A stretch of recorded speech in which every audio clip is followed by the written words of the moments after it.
Quel métier pour Estelle en terminale ES?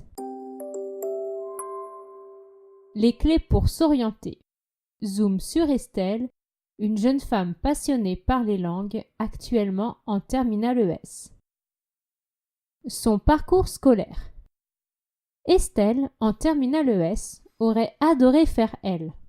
Toutefois, ses parents n'ont pas été d'accord. La jeune fille bilingue, anglais-français, qui a eu la chance de faire plusieurs voyages aux États-Unis, souligne ses facilités et son plaisir des langues. Pour affirmer son profil littéraire et sa passion des arts, elle avance aussi son goût pour l'analyse des beaux textes et des beaux tableaux.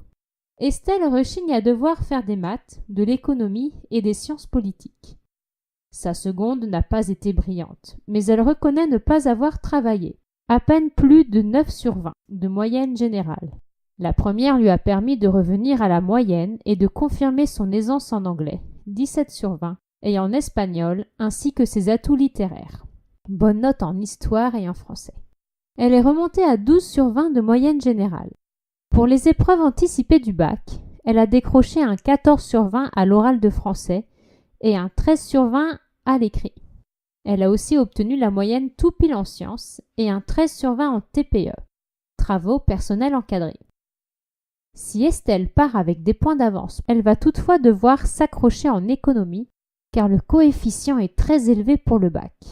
Ses matières préférées? Les langues, évidemment. Estelle évoque avec enthousiasme ses séjours réguliers aux États-Unis et son stage en entreprise au cours de ses dernières vacances d'été. Elle parle aussi de ses nombreux voyages en Angleterre et en Espagne.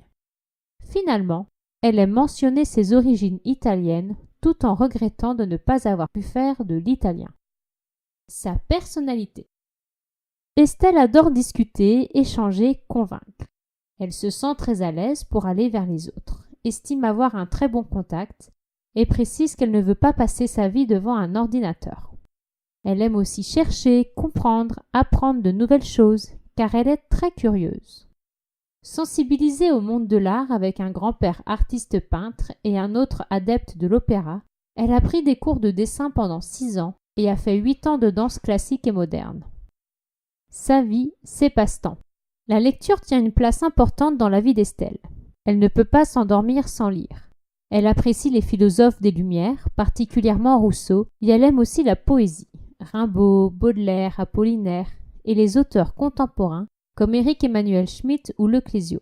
Par ailleurs, elle aime se détendre avec des émissions un peu plus légères ou en suivant l'actualité. Elle écrit souvent sous la forme de journaux intimes et joue volontiers au Scrabble. La plongée sous-marine est le seul sport qu'elle a pratiqué depuis l'enfance jusqu'à il y a 2 ans. Elle a voulu se remettre à la danse classique mais s'estime trop rouillée et envisage de faire du yoga. Ses questions, ses idées. Estelle considère de préparer une double licence en droit et en anglais. Elle se voit bien traductrice. Le journalisme lui est passé par la tête aussi. Mais surtout, elle aimerait vivre aux États-Unis.